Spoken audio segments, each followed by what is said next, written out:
여러분 반갑습니다. 한양대학교 이청환입니다. 그동안 농업은 우리 인류의 생존과 직결되는 산업임에도 불구하고 다른 산업, 제조업이나 여러 가지 그 서비스 산업 대비 굉장히 부가가치가 작다는 이유로 굉장히 좀 소외되어 오고 지금도 소외되어 오고 있습니다. 그런데 다른 산업들은 여러 차례의 산업혁명을 통해서 기계화, 자동화 내지는 대량 생산의 혁신, 그다음에 이 디지털 전환을 통한 효율 제고 이런 것들 거치면서 굉장히 혁명이 일어났는데 이 농업 쪽은 그러질 못했습니다. 왜냐하면 이 산업 특성상 기술 접목이 좀 어렵고요. 두 번째는 여러 가지 이 자동화가 힘든 그런 측면이 있었기 때문입니다. 그런데 앞으로 그건 계속 그럴 것인가? 앞에 현 교수님 말씀하셨지만은 굉장히 어떤 그 디스럽티브한 혁명적 변화가 있을 시점에 지금 와 있다. 저는 그렇게 생각을 합니다. 그래서 오늘 저는 농업 전문가라기보다는 저는 그 대학에서 학생들의 창업을 가르치고 연구하는 그런 사람입니다. 그래서 앞으로 농업이 또는 에그텍 산업이 왜 가능성이 있고 가치가 있고 유망한지에 대한 생각을 여러분과 같이 한번 나눠보는 시간을 갖도록 하겠습니다. 시간이 좀 지연됐습니다만은 오후에 또 토론 시간도 있고 그러니까 또 계속 하겠습니다. 네, 저는 간단히 대기업에서 한 10년간 직장 생활하다가 벤처기업을 창업해서 외자유치 대표이사로 10년 근무하면서 코스닥 상장도 하고 유관 기업들 인수합병도 하고 경영권 매각도 하고 그 이후에 20년간의 경험을 바탕으로 후배들을 가르치기 위해서 대학에 와서 지금 15년째 학생들의 창업을 지도하고 있습니다. 저희 학생들에게 제가 강조하는 교육하면서 강조하는 4가지 화두입니다. 창업에 성공하려면 다양한 역량이 필요하다. 그리고 일종의 성공 방정식처럼 이 성공하고자 하는 방식에 일종의 족보와 루틴이 있다. 이거를 공부하지 않고 창업하는 건 안 된다. 이런 거죠. 세 번째, 지식도 중요하지만 실전 훈련이 필요하다. 네 번째가 중요합니다. 이 속도보다 방향이다. 우리 학생들은 여기도 몇 분 와 계시지만 이게 넘치는 열정, 딸리는 실력의 대표 주자들입니다. 그래서 굉장히 열정은 뛰어나지만 아직 지식이 많이 부족하죠. 그래서 이 창업할 때 뭔가 앞으로 유망산업이 어디인가라는 그 아주 심도 있는 조사 분석을 통하지 않고 좀 아이디어가 있다고 기술이 있다고 그냥 이렇게 벌리는 이런 경우가 많습니다. 그래서 저는 창업할 때 굉장히 면밀한 그 검토가 필요하다. 그래서 저는 한 15년간 있으면서 대학에 있으면서 우리 청년 창업자들이 너무 ICT 편식이 심하다. 그래서 이걸 어떻게 해소할까 고민을 많이 하다가 그 중에 에그테크인데요. 미국이나 이스라엘 등 주요 선진국 대학을 가보면 이 창업보육센터가 있지 않습니까? 거기에 입주기업 분포를 보면 보통 한 15에서 20%는 에그테크입니다. 근데 우리나라는 거의 과장해서 말씀드리면 거의 0%에 수렴해요. 거의 없습니다. 그 이유는 괜히 농업에 대한 약간의 조금 좀 비관적 어떤 판단이 우리 사회에 많다는 것도 있고, 첫 번째는 안목이 없다는 게 가장 이유인 것 같아요. 그래서 제가 수업을 할 때나 여러 가지 브런치에 3년간 연재도 하고 등등 많이 노력을 했는데 그런 게 잘 그 변화가 일어나지 않은 것 같아서 아까 올 상반기에 이런 책을 출간했습니다. 그래서 이 출간 목적은 왜 농업이 유망한지에 대한 논리적 근거, 그 다음에 아주 해외에서 아주 그 유니콘으로 성공한 많은 기업들의 사례를 조금 가르침으로써 안목을 키우자 하는 책이었습니다. 그래서 오늘 제가 여기 발표할 내용은 이 책에 있는 내용을 중심으로 말씀드리겠습니다. 첫 번째, 에그테크가 왜 유망하냐? 여기 나와 있는 3가지 주제를 제가 말씀드릴 텐데, 아까 현 교수님 말씀하신 대로 이 농업의 가치와 중요성이 점점 증대되고 있다. 두 번째, 농업이 그동안 첨단 기술과 결합되면서 굉장히 산업의 개념, 도메인, 방식도 바뀌는, 어쩌면 1차 산업이 아닐 수도 있을 정도로 어떤 그 변화에 지금 딱 직면해 있습니다. 그런 측면. 세 번째는 에그테크는 여러 가지 측면에서 창업 매력도가 매우 높다. 그런데 우리 청년들이 왜 안 하느냐? 몰라서, 안목이 없으니까, 이런 거죠. 그래서 안목을 키우려면 이 성공사를 자꾸 주입해주고 간접 경험을 줄 필요가 있습니다. 첫 번째는 인구 문제입니다. 아까 말씀하셨지만은 우리 세계 인구가 하루에 25만 명씩 태어나고 있습니다. 그죠? 제가 태어날 때 40억이었는데 지금 80억입니다. 제가 한 60년간 바빠서 신경 안 썼더니 인구가 2배 증가했어요.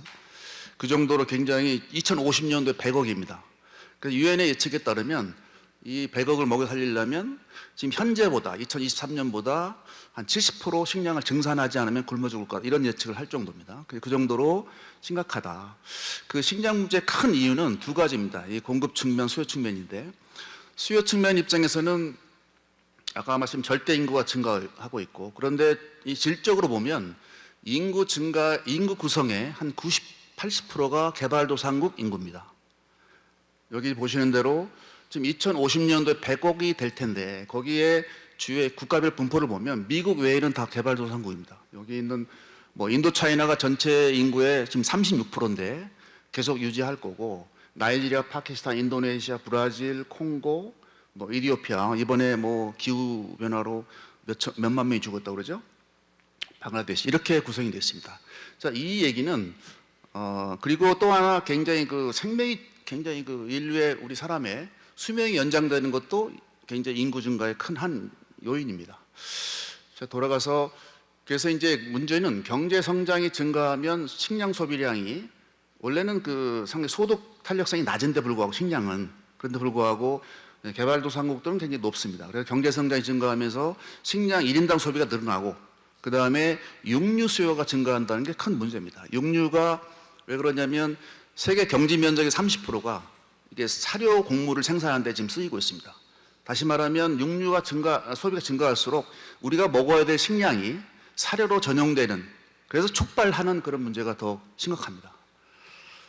우리가 지금 그 우리나라 기준으로 우리 쌀이 1인당 한 60kg, 그 다음에 밀가루가 30kg인데 이런 어떤 그런 양이 늘어나는 거죠. 아까 기후 변화, 뭐 지금 당장 겹치고 있죠. 카나다에 뭐 그 폭염으로 한 산불이나 이디오피아 뭐 그제 뭐 이런 사태나 우리나라 올 봄에 올 여름에 엄청난 폭염. 저는 개인적으로 이게 만만치 않구나 이런 느낌이 좀 있습니다. 그래서 앞으로 노지 재배가 과연 계속 지금처럼 가능할까? 뭐 이런 거에 대해 우려를 저는 하고 있습니다. 뭐 농자재 아까 말씀드린 정밀농업 뭔가 농약이나 비료를 그냥 무한 아주 이분하게 평균적으로 농수까지 공급하는 게 아니고 그 지정된 부족한 부분만 하는 뭐 그런 게 필요한데 지금은 농자재를 무한 뿌리니까 환경 문제가 굉장히 심각합니다. 이런 것도 규제가 되고 있고요. 자, 아까 말씀을 하셨는데 식량 안보 우리가 식량 생산은 토양이나 여러 가지 기후 조건상 특정 지역에 편제되어 있지 않습니까? 그래서 세계적으로 수출 국가는 많지 않습니다. 여러분 아시는 대로 미국, 뭐 러시아나 우크라이나, 그다음에 태국, 뭐 베트남 등등 대부분의 뭐 지중해변에 있는 뭐 아랍이나 아프리카 그다음에 유럽 다 수입국입니다. 우리 동북아시아에 있는 일본, 한국도 수입국이고요. 자, 그렇게 돼 있기 때문에 이번에 팬데믹 아까 말씀하신 한 20개국이 식량 수출 금지를 시켰지 않습니까? 자국의 이제 보호를 위해서 그런 건데 그러다 보니 가수요가 촉발되고 뭐 이런 문제가 그래서 이번에 굉장히 전 세계 국가들이 이런 국가 간의 공급망 붕괴가 되면 어떤 일이 날 수 있까라는 그 굉장히 체험을 한 거죠. 자, 이 얘기는 이 창업 관점에서 보면은 전 세계의 국가들이 자급 체계를 갖추기 위해서 인도팜을 구축하고 뭐 대체육을 개발하고 이런 거에 굉장히 집중할 거다 이런 얘기입니다. 그래서 우리가 기회가 있다는 말씀을 드리는 거고, 자, 우리나라 식량 자급률 OECD 38개국 중에 가장 낮습니다. 40.5%. 지금 이스라엘이나 스위스도 우리가 높습니다. 그다음에 곡물 자급률은 더 낮습니다. 우리 사료용이나 공업용을 포함하면 한 85%를 수입합니다.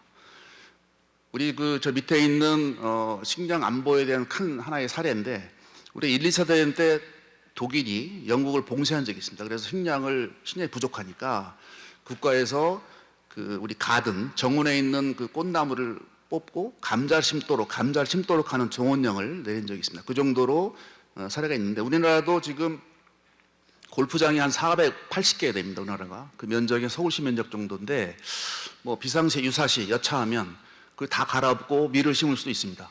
뭐 고수부지, 그다음에 올림픽공원, 콩을 심을 수도 있습니다. 그럴 수도 있습니다. 아까 영국의 사례를 보면 자, 그건 굉장히 중요한데 이런 문제가 있기 때문에 농업이 더 중요시되고 있다.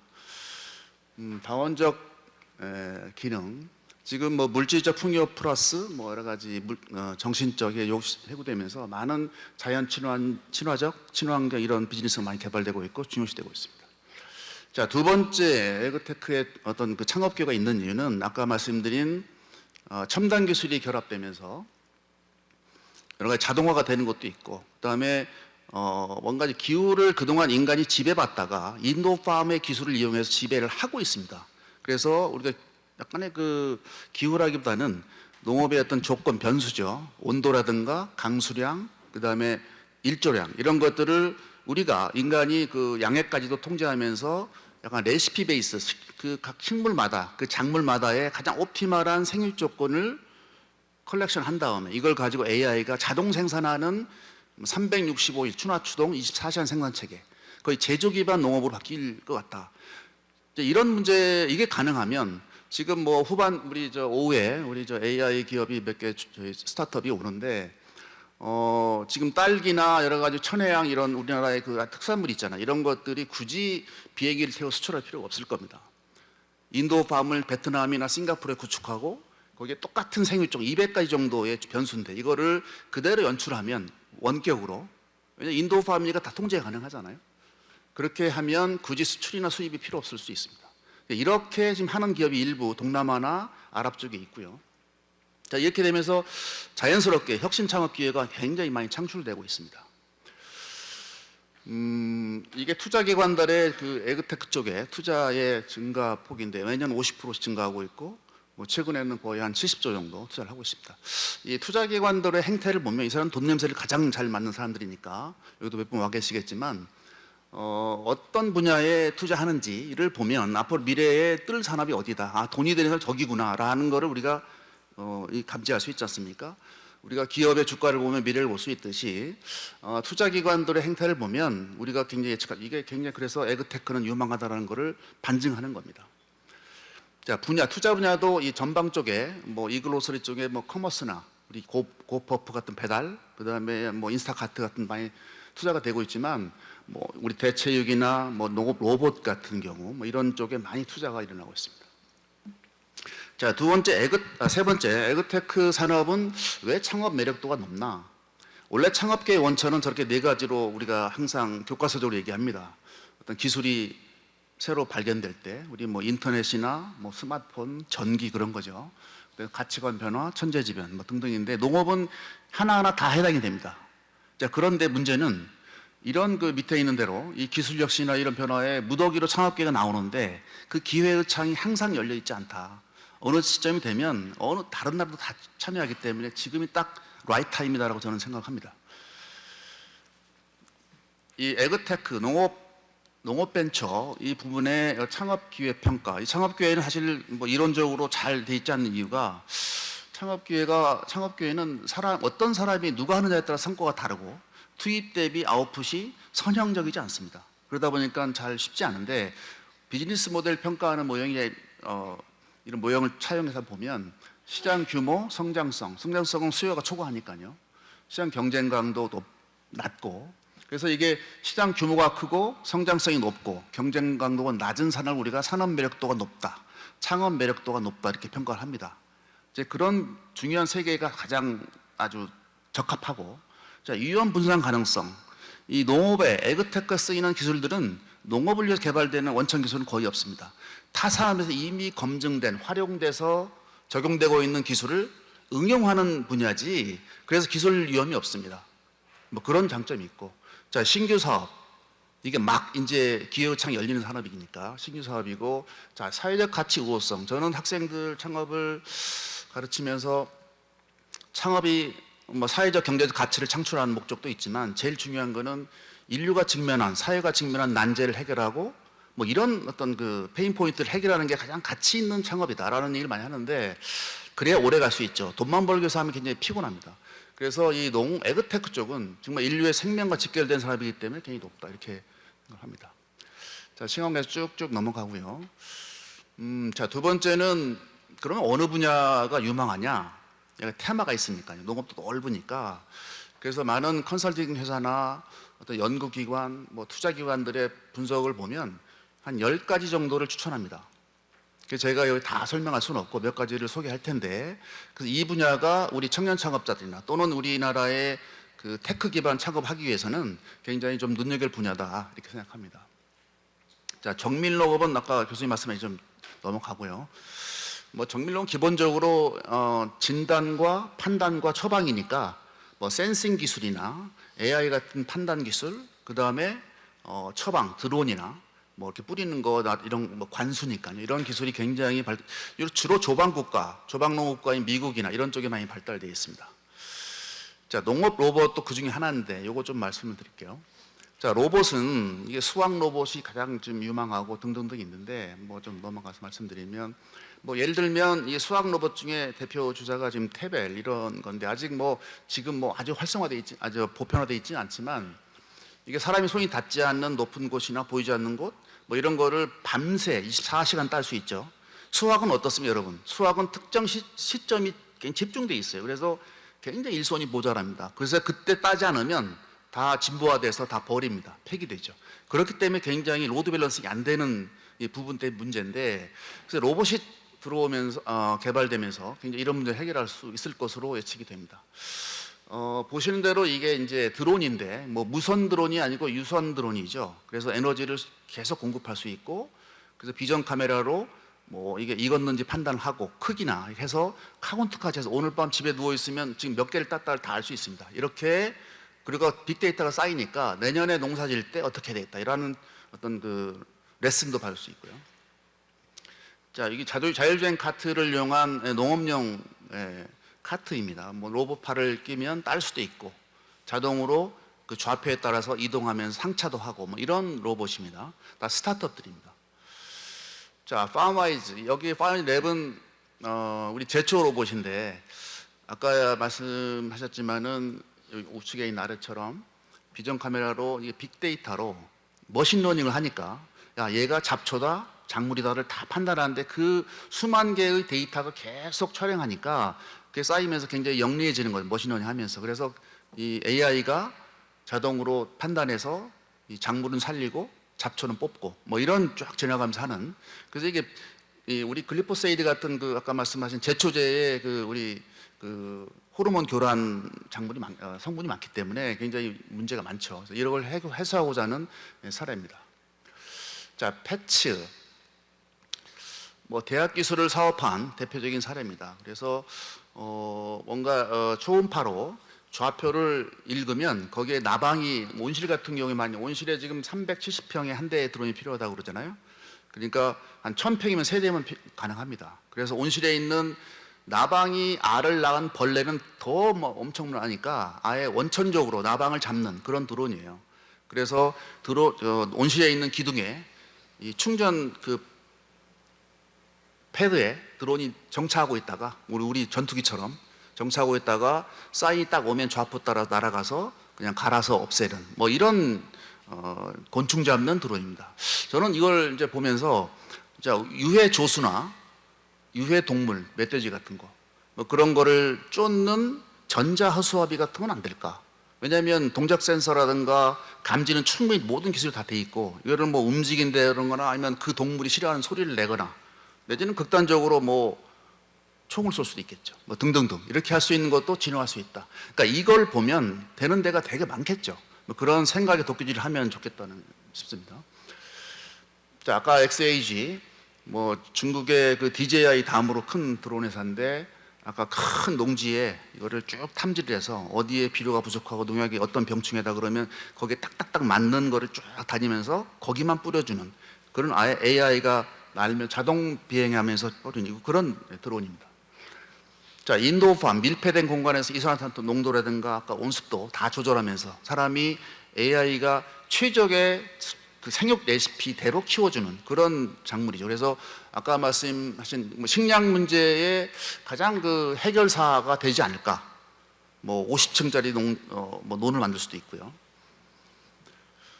여기는 이제 IoT를 비롯한 이런 센서, 컨테이너, 뭐 LED 라이트닝 뭐 등등 여러 분야가 지금 발달되고 다 스타트업들인데 우리나라에 몇 개 스타트업 여기 포함되어 있죠. 여기 뭐 셀프 스페이스, 저 왼쪽에 헬로팜 뭐 등등 넥스트온, 뭐 파메이트 있습니다. 아까 말씀드린 우리가 이제 작물, 과일, 저는 이제 토마토를 좀 당도가 있는 걸 좋아하는데 유창한 교수는 당도가 있고 좀 아삭아삭하는 걸 좋아한다. 그러면 거기에 맞는 양액이 성분이 있습니다. 그 다음에 색깔을 빨간 걸 노란 걸 좋아한다. 그러면 여기 파장, LED 파장을 조절해서 할 수 있고 약간의 맞춤형으로 온디맨드로 이렇게 농사를 져서 고객한테 파는 뭐 이런 것들을 주로 하는 그런 회사입니다. 이거 뭐 넘어가겠습니다. 우리가 이제 LED가 원래 180도를 비추는데 여기 로톡으로는 360도 에너지를 효율화하고 그 다음에 양의 공급 관로가 필요 없이 돌아가면서 적셔서 올라가도록 하는 뭐 그런 공법으로 상당히 인상 깊은 프로젝트 하나 했습니다. 자, 인팜 매장 내 농장입니다.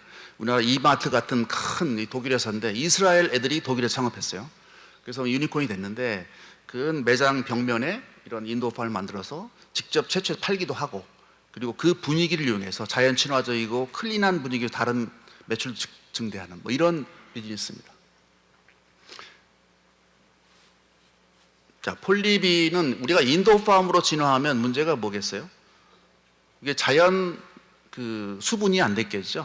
왜냐하면 그 안에 그 벌들이 없으니까. 그래서 지금은 약간의 수분용 벌통을 갖다가 해서 이렇게 하고 있는데 이게 뭐 항구적이지 않겠죠. 굉장히 이 동물 복지의 문제도 있고. 그래서 이런 드론을 개발해서 직접 수분으로 이게 자가 수분하는 꽃을 암수를 바람을 불어줘서 이 프로펠러로 바람을 불어줘서 수분하도록 하는. 그래서 얘는 회피 비행을 합니다. 뭐 작물의 기둥과 다 피해서 다니면서 할 수 있도록. 이것 24시간 360 할 수 있겠죠. 자, 비슷한 회사입니다. 자, 시간 관계에서 쭉쭉 넘어가겠습니다. 자, 대체육 그러면 대체하는 거냐? 그래서 굉장히 축산업자들이 굉장히 반대를 하고 있는데 대한육이라는 표현도 합니다. 대체육은 뭐 식물성 단백질, 그다음에 배양, 세포 농업 이렇게 부르는데 세포를 배양해서 무한 생산하는 거죠. 지금 원가가 높아서 조금은 아직 상용화가 덜 됐습니다만 저게 상용화 된다. 그러면은 축산의 개념이 완전히 바뀔 수도 있습니다. 지금 뭐 종류도 뭐 소고기도 있지만 뭐 새우라든가 그다음에 참치, 어패류까지 좀 하니까요. 뭐 달걀도 하고 있고. 그다음에 곤충 단백질, 뭐 우리가 잘 알고 있는 우리 번데기 아시죠? 이런 류의 거를 분말로 만들어서 지금은 주로 고급 펫 사료나 고급 어조의 사료를 많이 쓰고 있습니다. 자, 예측하는 뭐 약간 과장될 수도 있는데 에이티커니에 의하면은 지금 2025년 현재 약간 10%가 안 됩니다. 우리 우리 새로운 뭐 세포 배양육이나 대체육이. 근데 2040년 가면 이 전통적인 우리 고기보다 오히려 대체육이 60%로 더 오버패스할 것이다라고 예측합니다. 그러면 저런 정도로 이 비중이 증가하면 이 스타트업을 하는 그 후보들은 예비 창업자들은 저런 분야에 상당히 어떤 시사점이나 미래에 대한 가능성을 조금 조사 분석할 필요가 있다. 그래서 지금 아까 여기 앞에 여기 보면 여기 세포 배양 쪽에 지금 다나그레이나 여기 셀밋, 씨윗 이런 등등 다 우리나라 스타트업입니다. 아주 회사는 작지만 굉장히 기업 가치도 높고 투자도 많이 받고 있습니다. 그래서 이쪽에 진입하면 굉장히 가능성이 많다 이렇게 판단을 하고 있습니다. 자, 인파세풋 우리 미래에셋 자산운용이 작년인가요? 한 5천억 투자를 했죠. 우리나라 리드 투자로. 그래서 스탠포드 대학 생화학 교수가 창업한 회사인데 우리 미국의 비욘드 미트와 함께 가장 양대 산맥입니다. 그래서 지금 인파세풋 버거도 만들고 있고 우리 버거킹이나 그다음에 스타벅스에도 지금 납품하고 있습니다. 뭐 세포 배양하는 이스라엘 회사 여기는 풀몬인가가 아마 투자를 했을 겁니다. 왜 이렇게 많은 대기업 동원도 투자하고 있고 신세계 투자하고 있는데 왜 투자를 하느냐? 식품 회사들 입장에서 보면 앞으로 세상이 변화하는데 뭔가 기술도 배울 겸 뭔가 우리도 CJ 같은 회사죠. 뭔가 준비를 해야 된다는 약간 압박감 이런 것 때문에 많이 투자를 하고 있다고 판단을 합니다. 다 비슷합니다. 자, 계란도 이 케이지에서 키우는 우리 양계 이런 거에 대한 문제가 많기 때문에 직접 무한 생산할 수 있는 이런 저스tit 뭐 이런 회사도 굉장히 기업 가치가 높습니다. 아까 말씀드린 뭐 어패류, 참치나 여기 도미, 방어 이 세포 배양으로 지금 키우고 있고 이 문제는 이 해양 생태계도 굉장히 위험하다고 지금 많은 지적을 하지 않습니까? 지금 뭐 미세 플라스틱을 먹은 고기, 참치를 먹으면 우리가 인간이 어떻게 된다? 뭐 이런 위험도 많고 등등등 해서 안전한 먹거리 차원에서 이렇게 세포 배양형 우리 해양 생산, 이렇게 생선도 하고 있습니다. 자, 아까 잉섹트라는 프랑스 회사인데 여기는 곤충, 우리 밀웜이라는 밀웜, 먹는 벌레죠. 밀웜을 1년에 10만 톤씩 생산을 하는, 그러니까 처음에 그 부화부터 생산, 마지막 그 포장까지도 자동화되어 있습니다. 그래서 1년에 10만 톤이면 엄청난 양이죠. 그래서 이거를 분말화해서 그거를 2차 가공할 수 있도록 전 세계 수출하고 있는데, 우리 학생 창업자들도 몇 친구들이 하고 있는데 자, 수입하기 쉽지 않습니다. 양이 부족해요. 그래서 지금 우리나라는 이게 밀웜들이 먹는 먹이가 이 음식물 찌꺼기이기 때문에 굉장히 여러 가지 좋은 점이 많은데, 이 부분도 만약에 고기가 부족하다 그러면 우리가 인간이 단백질 안 먹을 수는 없으니까 대체 단백질을 먹어야 되는데, 큰 후보 중에 하나가 이 곤충입니다. 그래서 이 부분도 상당히 블루오션이다 이렇게 생각을 하고 있습니다. 자, 프로틱스, 자, 발효 우유나 요구르트도 인공으로 지금 하고 있습니다. 마지막 산업인 인스타카트, 우리 아마존 다니다가 창업한 캐나다 인도 청년인데 지금 기업 가치가 한 50조 정도 됩니다.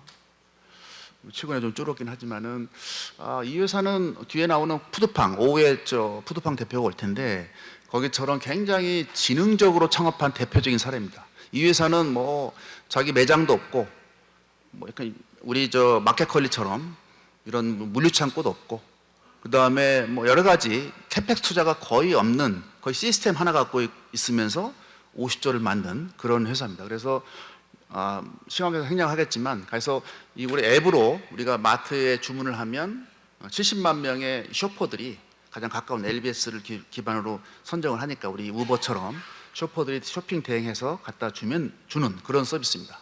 지금 3불이나 뭐 1시간 이내는 3불 99, 3시간 이내는 5불 99 이렇게 요금이 돼 있는데, 미국 같은 경우는 굉장히 직장인들이 맞벌이를 하니까 뭐 회사로 많이 배달이 되고 있습니다. 자, FBN, 구글에 근무했던 찰스 베런 이런 청년이 창업했습니다. 구글과 똑같이 했습니다. 그래서 지금 뭔가 농사를 짓는 뭐 정보라든가 씨앗을 고르는 방법, 이런 거를 정보를 공유하는 그런 커뮤니티인데, 원래 그러면서 이게 그 커뮤니티 참여하는 농가의 면적이 우리나라 대한민국 면적의 3.2배에 따른 정도의 농지를 갖고 있는 농민 다 참여하고 있다고 그래요. 그러면서 이게 이제 확대가 되니까 밑에 있는 농자재를 구매하는 커머스도 하고, 농민한테 핀테크로 자금도 빌려주고, 농작물 판매도 대행해주고, 씨앗도 만들어서 팔고, 이렇게 수익적 결합을 해서 우리나라의 그린랩스라고 여러분 아시죠? 그 회사가 상당히 참고로 있는 회사입니다. 참고를 하고 있는. 자, 푸드팡, 여기는 뭐 오후에 좀 뭐 발표하시면 혹시 계시면 좋겠는데, 뭐 우리 B2C로 하는 뭐 우리 가정에 많이 배달도 하는데, B2B는 뭐 거의 용달차가 배송하거나 되게 어렵게 식자재를 구매합니다.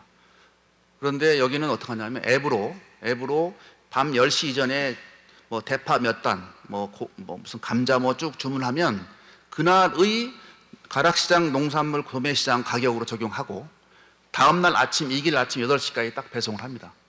이 회사는 어떻게 하냐, 시스템적으로 다 그 주문량을 컬렉션 해가지고, 예컨대 대파 뭐 10톤 트럭 6대, 뭐 감자 5대 이렇게 입차를 받아서 소분해서 각 동작구, 강남 다 해서 배송합니다. 배송 차량 다 지입차고, 물류창고도 없습니다. 이 33개 농산물 도매시장이 시내 물류창고이고, 그죠? 상품도 없고, 농산물은 굉장히 진부화 비용이 높기 때문에, 썼기 때문에 자기 상품이 없고, 돈을 미리 받고 그 순간 사는 순간 자기네 상품이 되는 거니까 재고 위험이 없죠. 이런 리스크를 다 아웃소싱하고 자산은 굉장히 핵심만 갖고 있는 그런 대표적인, 그래서 올해 상당히 저는 굉장히 유니콘이 될 수 있는 가능성이 높다라고 저는 보고 있는 회사입니다. 자, 쿠엔즈 버킷, 우리 대학을 나와서 우리 대학생처럼 백화점 입사해가지고 우리 식품 MD를 하다가, 야, 기름은 왜 이렇게 미개할까? 왜 참기름집은 왜 시장에 저 구석에 먼지 낀 곳에서 그렇게 아날로그 쪽으로 할까? 이걸 자동화하거나, 이 기름을 들깨나 참깨를 볶는 온도에 따라 굉장히 그 영양소나 그 다음에 생산량이 다르다는 거예요. 그걸 과학적으로 그걸 탐구해서 표준화하고, 뭐 이 집 저 집 가나 뭐 그때그때 달라요 이러면 안 되지 않습니까? 그래서 이거를 해서 지금 강남 참기름 이래가지고 굉장히 비싸게 팔리고 있고 세계적으로 수출도 하고 있습니다. 지금 엊그제 전화하니까 거의 추석 때라 포장하느라고 정신이 없다고 하던데 그 정도로 혁신을 한 사례입니다. 굉장히 생활 주변에 있는 아날로그를 디지털화한 대표적인 사례죠. 이건 케어팜 쪽인데 시간 설명을 하겠습니다. 자, 마무리를 한 10분 정도 초과했는데 뭐 이스라엘 대통령이 하신 말씀이죠. 농업은 90%가 과학기술이고 5%가 노동이다. 이스라엘은 철저히 저걸 지킨 것 같아요. 이스라엘은 뭐 여러분 아시겠지만 국토의 60%가 사막이고 그 다음에 강수량이 우리나라의 반도 안 됩니다. 그럼에도 지금 관수나 그 다음에 여러 쪽에 굉장히 혁신적 기술을 갖고 있고 지금 토마토, 오렌지를 수출한 나라입니다. 자, 경쟁력, 농업 경쟁력의 원천이 여기 나온 대로 토지나 노동력이 아니고 기술이고 뭐 장비고 설비다. 그럼 우리나라가 정말 잘할 수 있는 곳 아닙니까? 뭐 K조선이나 반도체나 뭐 우리 뭐 많은 뭐 자동차, 요즘 배터리 같은 우리가 원천 기술이 있어서 그렇게 할 수 있었을까요? 그런 것처럼 앞으로 에그테크는 대한민국이 정말 제2의 K컬처나 K팝처럼 할 수 있는 저런 산업이라고 저는 확신합니다. 그래서 많은 청년들이 이쪽에 많이 참여했으면 좋겠다는 열망을 갖고 있습니다. 자, 감사합니다.